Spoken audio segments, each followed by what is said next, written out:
es bien amplio. Y por cuestiones, para facilitar la docencia, siempre suele dividirse en dos partes. En un comienzo, tocamos metabolismo interno. Esta vez vamos a agotar nuestra conversación a través del metabolismo externo. Metabolismo externo del potasio, en especial el manejo renal. Es decir, que acá solamente vamos a contemplar todo cómo maneja el potasio el riñón. Pero para lo cual, ya les recuerdo algunas cositas que anteriormente fueron dichas. Sabemos que el rango normal sérico del potasio es muy estrecho, un intervalo bien cortito, 3.5 a 5 mil equivalentes por litro. ¿Se imaginan ustedes variaciones amplias de estos valores? Resultan incompatibles con la vida. Puede ocasionar la muerte. Y su control, el manejo de parte de los médicos deben ser muy finos, muy expertos, muy duchos, como se dice. Del líquido extracelular se distribuye el potasio al músculo, que es el reservorio más grande que tenemos de potasio. Del líquido extracelular se distribuye el potasio al músculo. Está la más grande reserva de potasio. Esta distribución es modulada, miren, por estos mediadores, la insulina, la catecolaminas y la aldosterona, que llevan el potasio al interior de la célula con la ayuda de la bomba sodio-potasio ATPasa. La clase anterior ya les dije que la vida, el soplo de vida se inició prácticamente con el accionar de la bomba sodio-potasio ATPasa, porque de lo contrario no hubiera sido posible la existencia del potencial de membrana. Acá, recordar mantenimiento del balance normal del potasio, distribución del potasio entre el interior del líquido extracelular. A esto lo conocimos como balance interno. Miren, acá están líneas punteadas de color rojo. Así. Esto nosotros le hemos llamado balance interno. ¿Qué cosa tiene acá? Acá tenemos el líquido extracelular con su contenido de potasio y el intracelular, que prácticamente eso es lo que fue que tocamos. ¿Se acuerda que el alto contenido de potasio depositado en el músculo,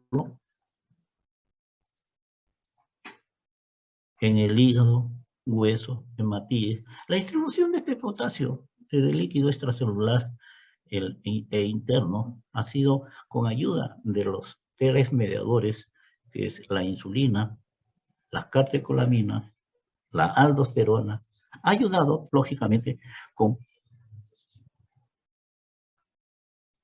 la bomba sodio-potasio. Entonces, eso ya lo dejamos atrás porque ya tocamos este tema.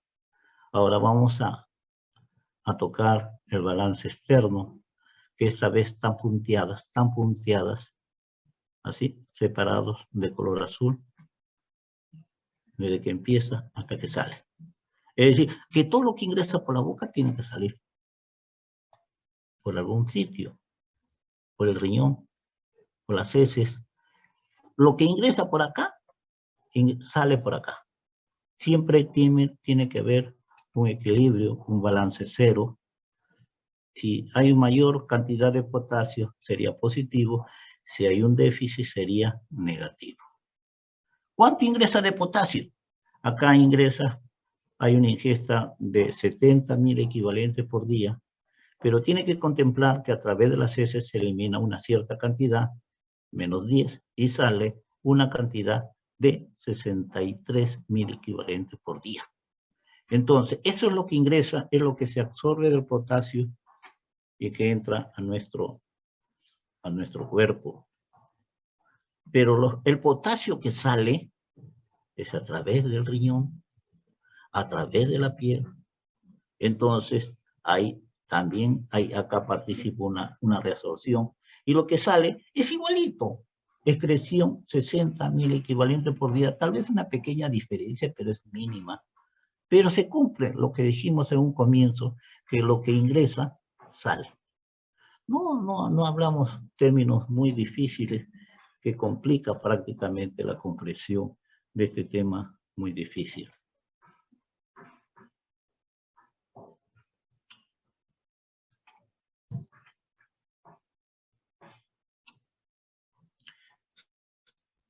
Balance externo del potasio.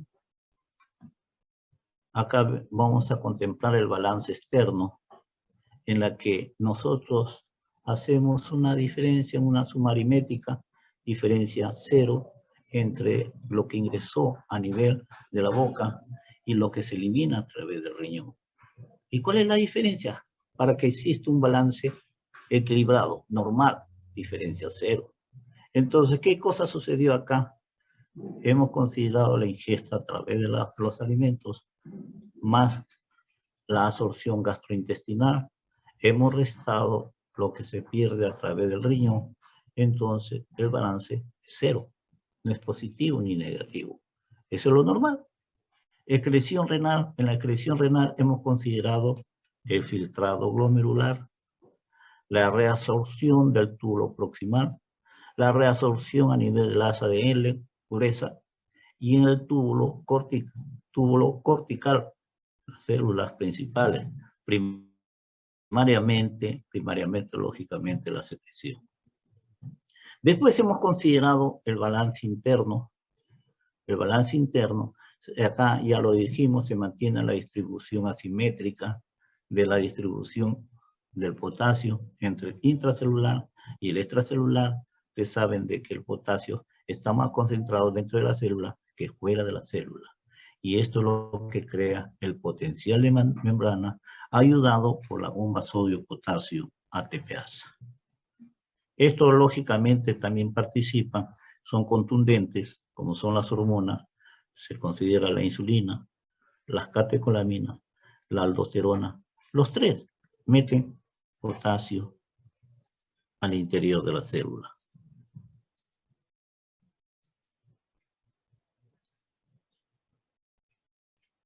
Alteraciones del equilibrio ácido-base también se considera la osmolaridad, el ejercicio.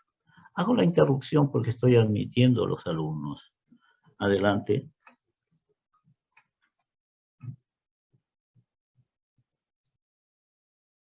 Balance del potasio, ya les dije, hemos considerado balance externo y balance interno. Balance externo es todo lo que ingresa con los alimentos a través de la boca. Me estoy refiriendo a todo lo que ingresa el potasio y todo lo que sale por nuestros medios de excreción a través del ano. Todo lo que sale el potasio. Lo normal es que ambos sean iguales. Lo que ingresa debe de salir. Balance 0. Entonces, acá explica, ya lo he leído. Entonces, ustedes solamente hacen lo mismo. Y después tenemos el balance interno, que se refiere al potasio intracelular y el potasio que está en el líquido extracelular. A eso le hemos llamado balance interno. Pero ya les dije que esta vez íbamos a hablar solamente del balance externo. O sea, todo lo que comemos y todo lo que orinamos, todo lo que excretamos a través del intestino. Entonces, acá dentro del balance externo intervienen varios modificadores del balance. Se consideró las hormonas, la insulina, catecolamina, aldosterona, todas metiendo potasio al interior de la célula. Pero también participa en esto de salida y entrada de potasio las alteraciones del equilibrio ácido-base, la osmolaridad y los ejercicios. Acá miren lo que les estaba diciendo. Balance externo, acá consideramos que el balance es positivo, le llaman anabolismo intracelular del potasio dietario. Cuando el potasio ingresa a través de la dieta es mayor que lo que se elimina a través de las excretas. Balance negativo, todo lo contrario, que el potasio que ingresa es menor que todo lo que se elimina a través de las excretas. Y el balance neutro cuando el anabolismo es igual al catabolismo. Acá lo tienen en la figura.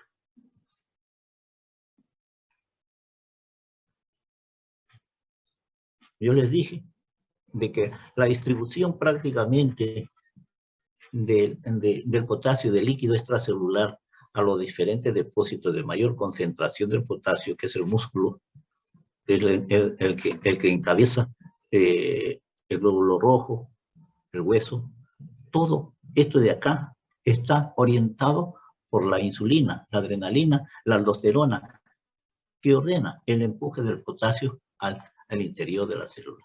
La vez pasada yo les dije que esta distribución asimétrica, ¿me entienden? Prácticamente desorientaba un poco, pero le dijo, si yo tomo una célula del hígado o del músculo, voy a encontrar siempre que la cantidad de potasio, y voy a concluir que el potasio intracelular es igual en todo. Los tres son estimulados por la bomba de potasio, como lo dije en comienzo, con la insulina, aldosterona, adrenalina, porque permite el ingreso de potasio.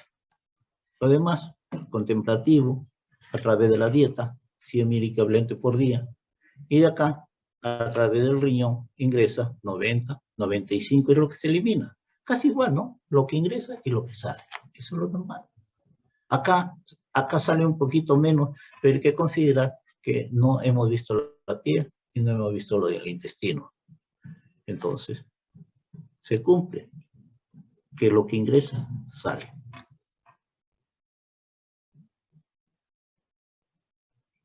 Acá, la tasa de filtrado glomerular. Ustedes se acuerdan de la velocidad de filtrado glomerular, que prácticamente se determinó gracias a la utilización de la inulina, disculpen, y que por el costo es muy alto en nuestro país y en todo el mundo también utilizan la creatinina endógena, producto del metabolismo muscular. Casi las cifras que rinden casi son iguales. Para la inulina es 125 mililitros por minuto y para la creatinina es más o menos 110 mililitros por minuto, más o menos, porque hay una diferencia, una pequeña diferencia. La inulina, todo lo es manejado únicamente por el glomérulo, solamente por el glomérulo, no es manejado por los túbulos, por ninguna parte de los túbulos. En cambio, la creatinina sí es manejado por el túbulo proximal. Una pequeña fracción es retirada a través del túbulo proximal, pero es insignificante la diferencia entre 125 mililitros por minuto y la depuración de creatinina, que es 110 más menos 10 mililitros por minuto por 1.73 metros cuadrados de superficie corporal. Entonces, pero para esta explicación me voy a quedar con la depuración de inulina. Si la depuración de inulina tiene un valor de 125 mililitros por minuto, si yo lo calculo, en 24 horas, aproximadamente me sale 180 litros por día. 180 litros por día. Es lo que filtra en 24 horas los glomérulos, los millones de glomérulos que tenemos en nuestros 2 riñones. Y si lo multiplicamos por la cantidad de 5 miliequivalentes, que es el valor normal máximo del potasio sérico en el líquido extracelular, entonces me va a salir un valor, 900 miliequivalentes por día. Que eso es lo que se filtra a través de la membrana, glomerular. Pero verdaderamente para uniformarnos con todas las literaturas, se dice que a través de la membrana glomerular a la cápsula de Bowman, llegan 720 miliequivalentes de potasio. 720 miliequivalentes de potasio. Entonces, esta orina formada los 180 litros, es manejado por el túbulo. Por eso se dice que la depuración de inulina o la depuración de creatina maneja la función glomerular. El resto ya es manejado a través de una práctica que hemos dicho, que la prueba de concentración y dilución es manejado por los túbulos. Entonces, este potasio de 720 miliequivalente que ingresa a través de la cápsula de Bowman, entonces es manejado, dice, el túbulo contorneado proximal solo se reabsorbe potasio, y siempre es el 65%, nada de que hemos comido mucho potasio, la dieta está baja de potasio, no. Acá se reabsorbe siempre el 65% de la carga filtrada, que aproximadamente de estos 720 es 470 miliequivalentes. Entonces así pasa esta orina con 470 miliequivalentes de potasio menos, pasa a la ACL, a la porción gruesa, ¿no? Acá la porción gruesa, ACL. El descendente es solo permeable, esta parte, esto es solamente permeable al agua, nada más.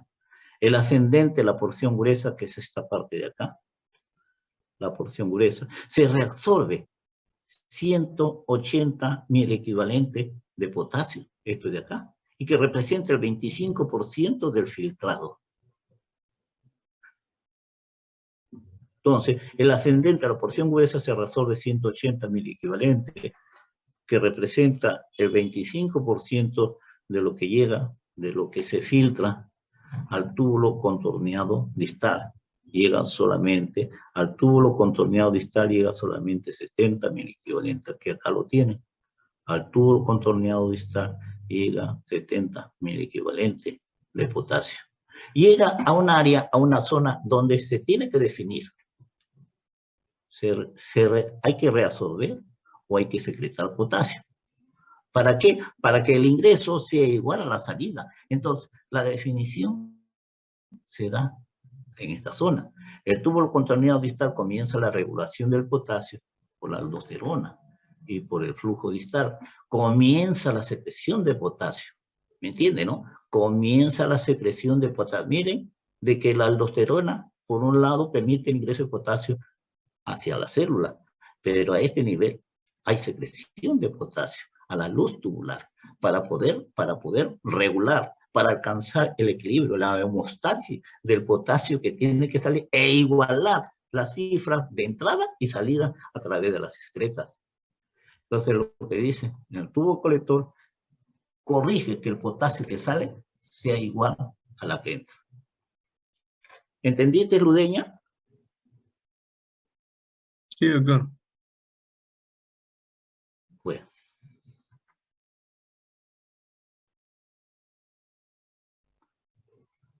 Miren, el túbulo proximal, la rama ascendente gruesa del asa.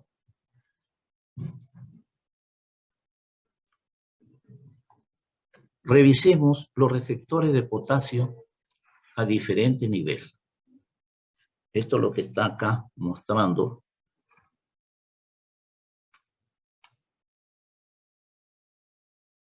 Este es el túbulo proximal.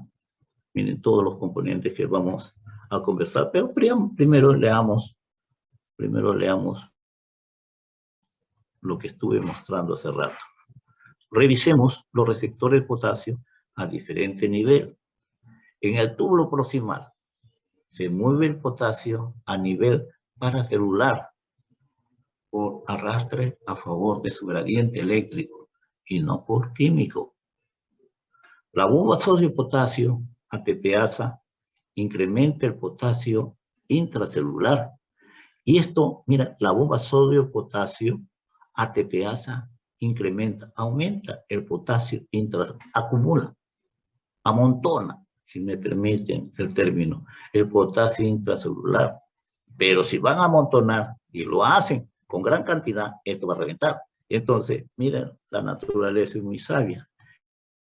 Y esto obliga que exista receptores de fuga, que lo que está en exceso, esto se tiene que salir de la célula para justificar la negatividad de la célula. Si no existiera estos receptores de fuga, la célula se hace positiva y no habría potencial de membrana. No habría prácticamente la creación de impulsos nerviosos o potenciales de acción. Entonces, eso es muy importante. Todo esto fuerza el gradiente electroquímico del potasio y el movimiento de los otros iones. La rama ascendente gruesa tenemos los receptores de sodio, potasio y cloro. El sodio mantenido a favor de su gradiente, el resto en contra de la gradiente, mantenida por la bomba sodio-potasio ATPasa. Existen otros receptores de fuga que también está acá, a nivel de la rama ascendente gruesa. Existen receptores de fuga que mantienen la electronegatividad de membrana celular. Igualito, la misma explicación que ocurre en el túbulo proximal. Movimiento paracelular de potasio y célula. Y sodio, disculpa. Entonces, regresamos a la imagen. Acá, por ejemplo, veo la luz del túbulo. Acá está la célula. Acá consideramos el espacio intersticial. Al centro, el túbulo proximal. ¿Entendido? Entonces, por un lado, tenemos la difusión paracelular. Miren, la difusión paracelular, el símbolo del potasio en este lado, en estas imágenes, es rojo. Y acá tenemos prácticamente el agua. Entonces, la difusión paracelular es un arrastre prácticamente de potasio a través de estas dos células, a través de estos espacios, y que pasan al espacio intersticial. Por otro lado, miren, acá tenemos la bomba sodio-potasio, que ya les dije, que prácticamente 2 potasios se entra a la célula y 3 sodios sale de la célula, se va hacia el espacio intersticial. Pero miren, acá está ingresando el potasio en contra de la gradiente, porque sabemos nosotros que el potasio es más intracelular. En cambio, el sodio también sale de la célula a un lado en que está más concentrado el sodio que el intracelular y con gastos de energía.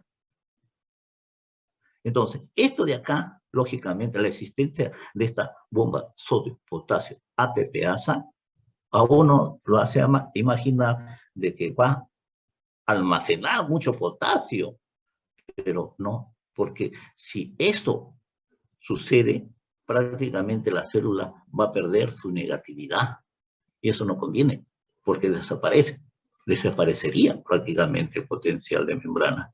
Para eso la naturaleza es bastante sabia, entonces ha metido estos receptores de fuga. Estos son los receptores de fuga. Miren la dirección que toma el potasio para equilibrar la cantidad de potasio intracelular, y acá también sale el potasio. Equilibra prácticamente, entonces no está en peligro la célula de perder su negatividad. Acá tenemos, por ejemplo, otra bomba de potasio y cloro. Prácticamente sale el potasio, sale el cloro. En este lado de acá, ya vemos que existe una bomba sodio, potasio, cloro. El sodio ingresa obedeciendo prácticamente a su gradiente, ¿no? A su gradiente. Ustedes saben que el sodio es más extracelular, entonces esto entra solamente obedeciendo a la gradiente. Pero el potasio y el cloro ingresa prácticamente con gasto de energía en contra de su gradiente. Entonces, es así, esa es otra bomba sodio de potasio. Por otro lado, también vemos acá una bomba sodio de potasio ATPasa con gasto de energía, los dos potasios que ingresan y los 2 sodios que salen. Por otro lado, acá también ven ustedes de que hay reguladores, de que no se almacene, no se llene de potasio la célula, que son los receptores de fuga. Acá también hay otro. Acá tenemos un receptor que prácticamente saca potasio de la célula. Y el resto que ya le hemos explicado.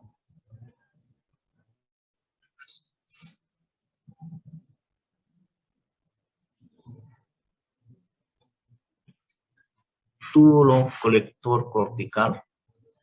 Acá tenemos la célula principal. Acá túbulo colector cortical. Están las células intercaladas. Célula principal, célula intercalada. A ver, por favor, veamos qué cosas hemos escrito en el siguiente. El túbulo colector cortical, acá es importante la presencia de la célula principal. Aparece el receptor ROM, que es muy sensible a la aldosterona. Acá vamos a ver la secreción de potasio. También vemos los intercambiadores de sodio, potasio y cloro, que es esa bomba que ya le hemos explicado. Después tenemos el túbulo colector cortical. Consideramos acá una célula muy importante, la célula intercalada alfa. Vemos los intercambiadores de potasio e hidrogenión relacionados con el equilibrio ácido-base. Vemos una bomba de hidrogenión que permite que la célula intercalada module el pH. Volvemos a lo mismo. Entonces, ¿qué cosa observamos? El túbulo colector cortical, célula principal. ¿Esta es la célula principal? No. Ven, acá. Acá tenemos una bomba sodio-potasio. No. Vemos acá que sale entre sodio, ingresa 2 potasio. Que también vemos acá las células, los receptores de fuga, para evitar la acumulación de potasio y no atentar la negatividad de la célula.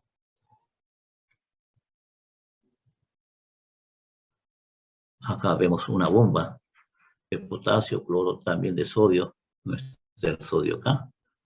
Y eso en la cuestión de la célula principal. En lo que respecta a la célula intercalada, también vemos la bomba sodio-potasio, ATPasa con gasto de energía. Vemos ustedes acá una bomba potasio-hidrógeno. Esta bomba sodio-potasio elimina el exceso de iones hidrogeniones que están alterando el pH sanguíneo. Y así como elimina este potasio, como se elimina este hidrógeno, la eliminación de cationes, también, por otro lado, se está absorbiendo bicarbonato. Por cada hidrogenión que se elimina a través de la orina, absorbemos, nos quedamos con una molécula de bicarbonato.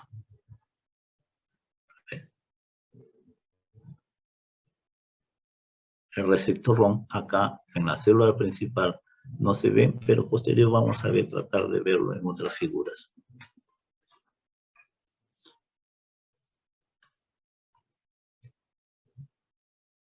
Acá dice túbulo colector cortical, célula principal, aparece el receptor ROM, que es muy sensible a la aldosterona. Es muy sensible, no olviden este término. Por lo demás, en el túbulo cortical, células intercaladas alfa, que esta porción interviene en la regulación del equilibrio ácido-base. Como ya lo dijimos, en un sector recuperamos un bicarbonato y eliminamos un hidrógeno. Entonces participa en la regulación del equilibrio ácido-base.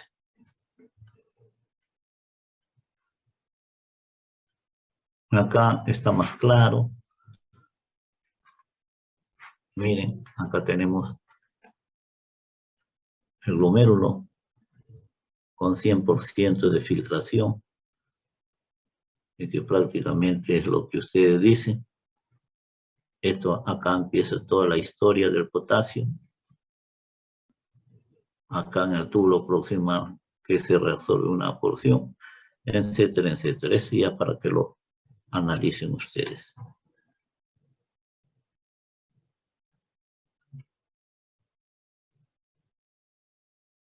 Acá está mejor.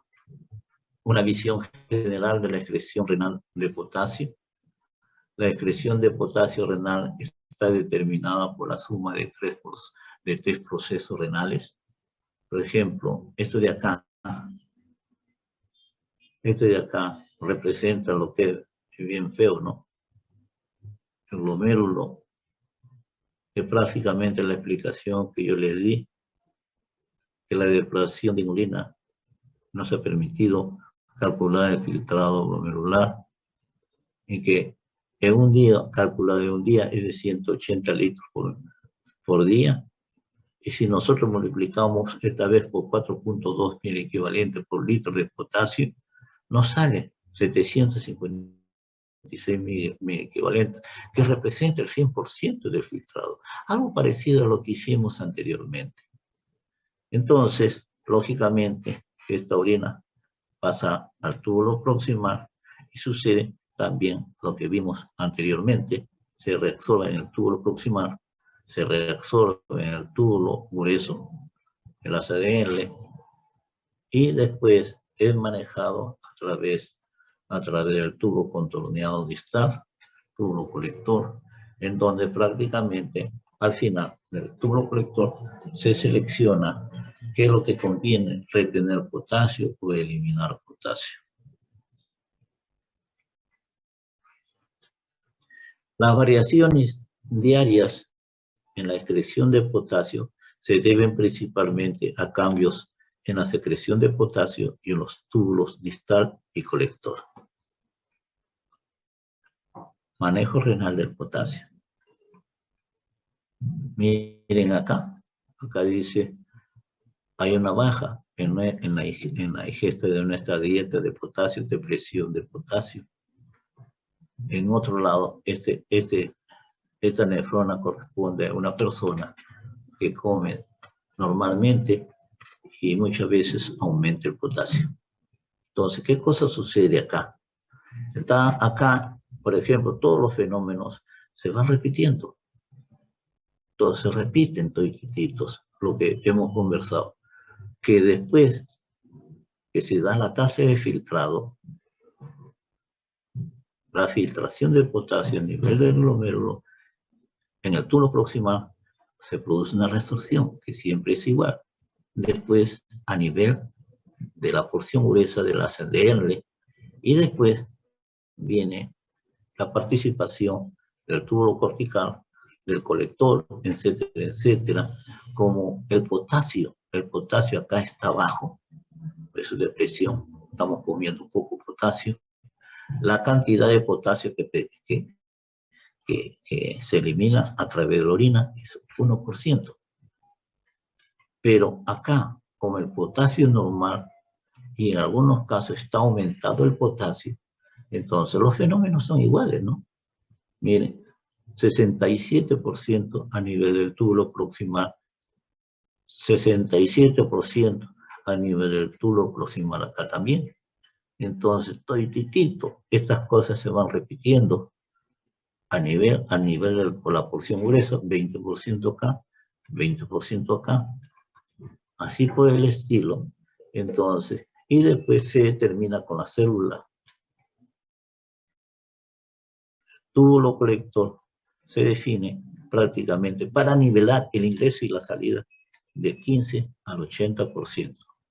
Se dio dietas con depresión de potasio y con aporte normal y aumentado de potasio, en 100% de filtración de potasio. En ambos túbulos proximales se reabsorbe el 67% de filtrado. Poco interesa los niveles de potasio en la sangre, pero siempre las cifras que se dan en la misma, 67%. En ambas ramas gruesas del ACDL se reabsorbe el 20% de filtrado. La depresión de potasio sin aldosterona solo excreta 1% de filtrado. Miren, en depresión de potasio en esta neurona de acá, en depresión de potasio sin aldosterona, solo se excreta el 1% del filtrado. En cambio, en esta nefrona, que la ingesta de potasio es normal y a veces considerado también aumentado, se ha aumentado en la dieta, entonces normal. Y cuando aumenta el potasio, se elimina el 15% al 80% del potasio filtrado. Acá sí actúa la aldosterona. En cambio, el anterior dice que no. Acá se elimina el 15 al 80% del exceso para poder regular el exceso de potasio que ha ingresado a través de la dieta.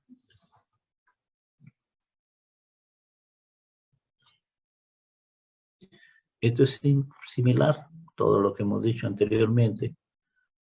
Cuando hablamos de transportadores, el potasio nos referimos a contrasportadores de cloro, potasio, canales abiertos, rectificadores, sabón. Resulta complejo hacerlo.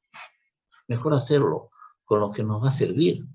Los rangos de normalidad del potasio del líquido extracelular son estrechos, así su manejo es muy fino, sobre todo cuando se da una opción terapéutica en caso de hiperpotasemia o hipopotasemia, cuando está subido el potasio o cuando está bajo el potasio.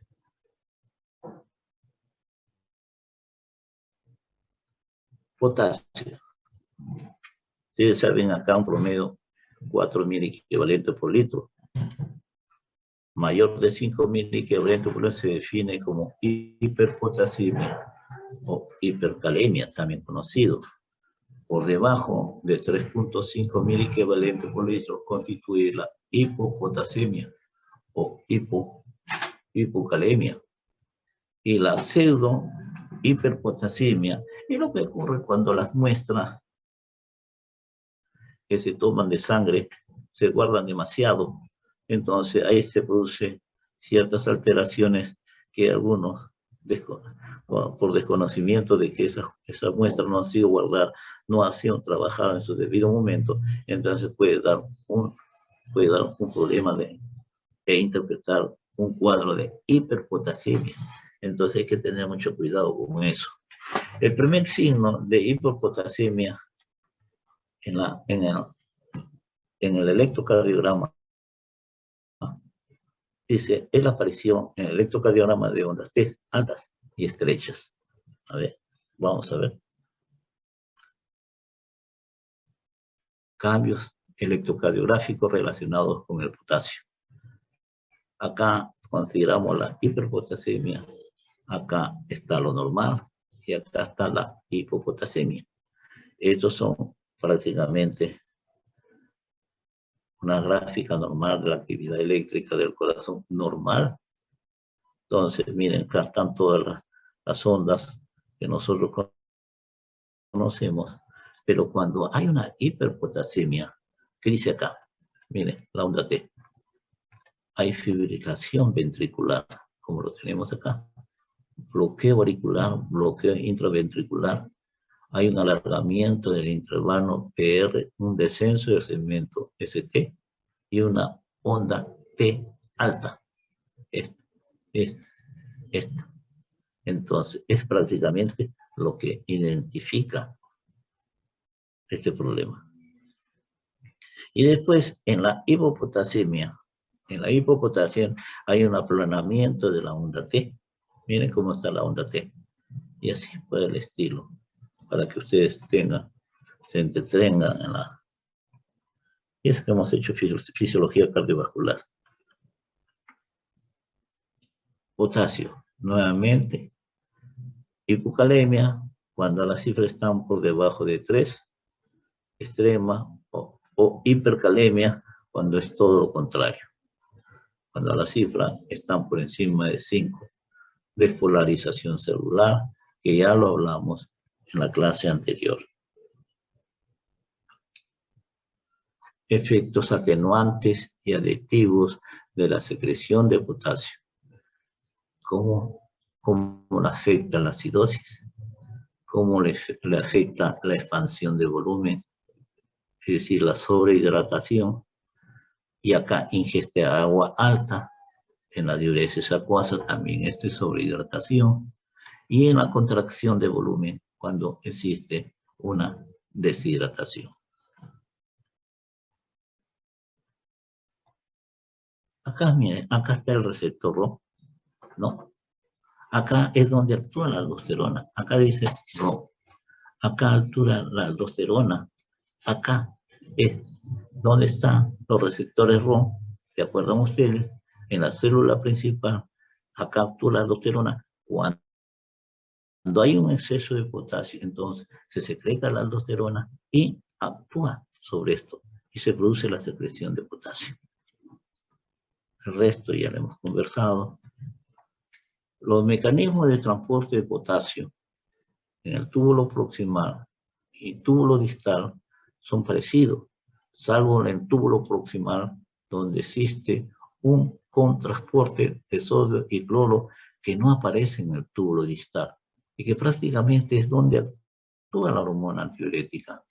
Miren, que no aparece. Son parecidos, salvo en el túbulo proximal, donde existe un transporte que no existe en el túbulo distal. Pero acá es donde actúa la hormona antidiurética o la vasopresina. Es responsable que el líquido tubular distal sea algunas veces ligeramente hipotónico. Es responsable que el líquido tubular distal sea algunas veces ligeramente hipotónico respecto al plasma, que es el único segmento de la nefrona que puede tener orinas hipotónicas. Entonces no lo olviden. En el túbulo distal aparecen los cotransportadores potasio-cloro regulados por la aldosterona, que reabsorbe sodio y secreta potasio a través de canales epiteliales ROM. No olviden esto. La aldosterona ya les dije cómo actúa en los receptores ROM. En el túbulo colector, en las células intercaladas alfa, miren, acá está, células intercaladas del túbulo colector, acá están las alfa, también existe un beta. Entonces, las células intercaladas alfa, la aldosterona es el principal acidificante de la orina. Actúa estimulando la bomba hidrógeno ATPasa. Claro, por algo tiene que actuar, hace eliminar hidrógeno y acidificar la orina. En acidosis, elimina hidrógeno y reabsorbe el bicarbonato. Lo dije anteriormente, por cada hidrógeno que eliminemos, absorbemos un bicarbonato. En las células intercaladas betas, en la alcalosis ocurre todo lo contrario, todo lo contrario. Entonces vemos acá, en la alfa, prácticamente todo lo que vemos, ¿no? Que vemos acá, prácticamente los receptores ROM, donde actúa la aldosterona, acá eliminamos hidrógeno.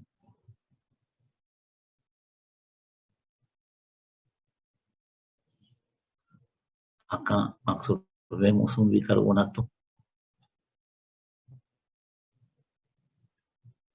Eso es lo que tenemos que interpretar. Eso es lo que tenemos que interpretar.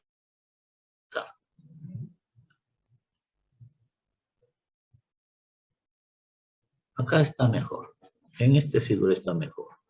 Factores que pueden alterar la distribución del potasio entre el líquido intracelular y el líquido extracelular.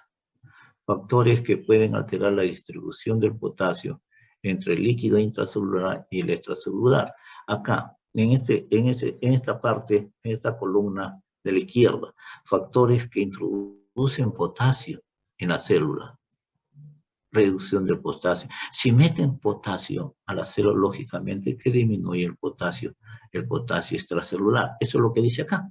Factores que introducen potasio en las células, entonces hay una reducción de potasio extracelular. Entonces, la comida prácticamente ingresar a través de su aporte de glucosa estimula la aparición de insulina. ¿Y qué cosa hace la insulina? La insulina estimula la aparición de aldosterona. Entonces, la insulina prácticamente favorece la entrada de potasio a la célula. Miren, y la aldosterona también favorece la entrada de potasio a la célula. La adrenalina, ¿qué cosa hace? Actúa sobre los receptores beta 2, entonces favorece la entrada de potasio a la célula. La alcalosis metabólica, entonces la alcalosis metabólica también, miren, acá saca sodio de la célula y mete potasio al interior de la célula.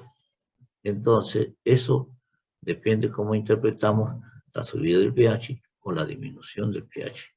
La osmolaridad sanguínea mete potasio al interior de la célula. Entonces, esto lógicamente que también favorece el ingreso de agua hacia la célula. Y acá está todo lo contrario, para que ustedes ya lo analicen.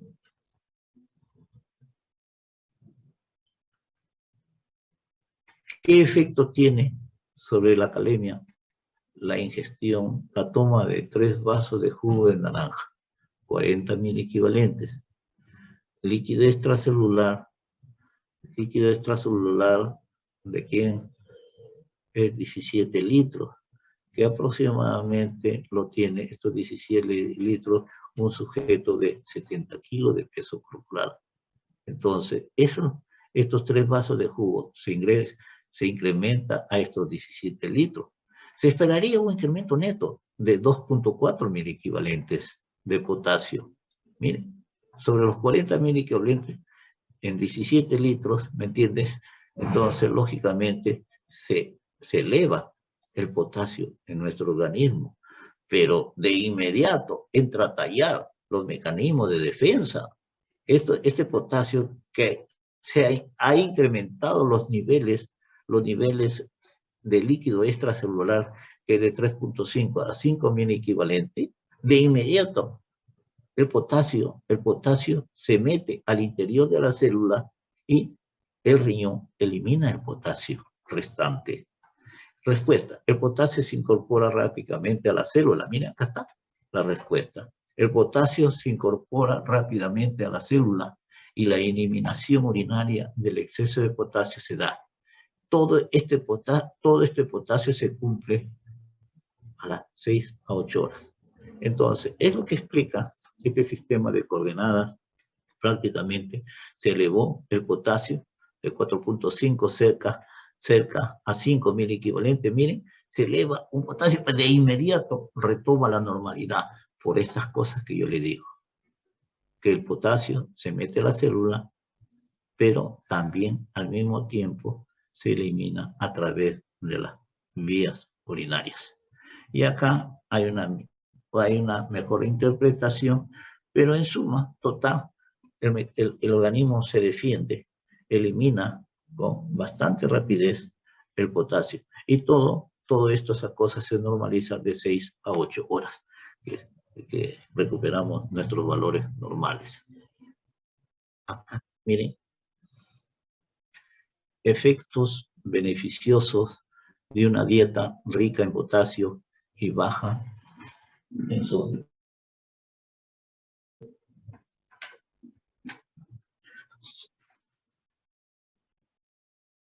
Efectos beneficiosos de una dieta rica en potasio y baja sodio. Miren, estos niñitos propios de la selva mexicana, parece, tribu de amazónica de los Yanomami. Y esto de acá corresponde a los países industrializados. Miren, ellos ingieren este tipo de dieta. Sodio 20 a 20 milimol por día, potasio 200 milimol por día. En cambio, esta gente que vive en ciudades industrializadas reciben 140 a 180 milimol por día de sodio y potasio 30 a 70 milimol. Cuando nosotros estamos estudiando el potasio, miren que el potasio acá es elevado en esta gente. En cambio, en esta gente que vive en ciudades industrializadas, el potasio es bajo. Por eso que esta gente sufre de hipertensión, porque le falta potasio. ¿Por qué? Necesita que las paredes de las arteriolas, la resistencia vascular periférica, se relaje, disminuya la resistencia, para que la presión disminuya. En cambio, esta gente, ellos no saben de lo que es presión alta, solamente comen, pero dentro de sus alimentos, acá, su dieta es bastante. Es decir, que la presencia de potasio en su organismo disminuye la resistencia vascular periférica y por ende disminuye su presión. Estos señores van a vivir más que estos, porque la hipertensión es la primera causa de muerte en el mundo. Acá dicen, ¿qué dice acá en la parte roja? No sufren aumentos en la presión arterial relacionados con la edad ni enfermedades cardiovasculares. Estos niños, cuando sean grandes, van a tener una vida saludable. Entonces acá está la explicación. Acá, para que ustedes aprendan a comer, no solamente es cuestión de llevar cualquier alimento a la boca, hay que comer calidad. ¿Cuánto potasio contienen las frutas? Miren, la cantidad de potasio en miligramos en cada fruta o porción de fruta aparece en la lista junto a cada alimento. Acá ustedes miren que el que tiene mayor cantidad de potasio es el plátano. Miren, en estas porciones, el plátano es el que tiene mayor cantidad. Y después seguidos por la papaya, la taza de jugo de ciruela, pasas, y así por el estilo. El mango, miren que es tan conocido, tan rico. El kiwi, miren la cantidad de potasio. ¿Cómo nos beneficiamos con estas frutas? Dice una naranja pequeña, la cantidad que tiene, el melón, una pera, esas cosas comen. ¿Qué cantidad de potasio contienen los vegetales? Dice alimentos con alto contenido de potasio, en la misma porción que los anteriores. Acá gana la papa mediana horneada con cáscara. Miren la cantidad de potasio que tiene. El camote, que tanto lo despreciamos en una época, es cierto, ¿no? No puede haber pan de camote, porque no tiene los mismos elementos nutritivos del trigo. Entonces se impone en todo el mundo el pan de trigo, ¿no? Pero el camote, comer su camote, entonces sí es bueno. Horneado, miren, tiene una gran cantidad de potasio. Después acá, para que lean, se entretenga. ¿Qué cantidad de potasio contienen los alimentos proteicos? Entonces, miren, acá tenemos los frijoles cocidos, la cantidad de potasio que tiene, ya saben, su arroz con una buena porción de frijoles y su bistec, qué rico, ¿no? ¿Qué cantidad de potasio contienen los alimentos lácteos? Alimentos con alto contenido de potasio. Acá tenemos, miren, yogur. ¿Qué cantidad de potasio contienen los granos? Y así tienen, por el estilo. Así que ya tienen como para poder mantenerse con salud en lo que respecta a cardiovascular. Bueno, con eso hemos terminado esta parte. Seguimos con la otra parte. Hacemos un break. ¿Me escuchas, Ludeña? Doctor, sí, lo que pasa es que a las 6 termina la clase. Faltan 15 minutos. Entonces, ¿qué cosa hacemos? Creo que seguimos, doctor, hasta que termine la clase. ¿Estaría Hasta que bien? termina las 6, pues. Y el resto ya Sí, no lo sí. mando, pues, les Sí, mando el doctor. video. Pero, ¿está bien? Sí, doctor, perfecto. Ya, entonces, hacemos. Es que hemos tenido problemas, pues. Entonces,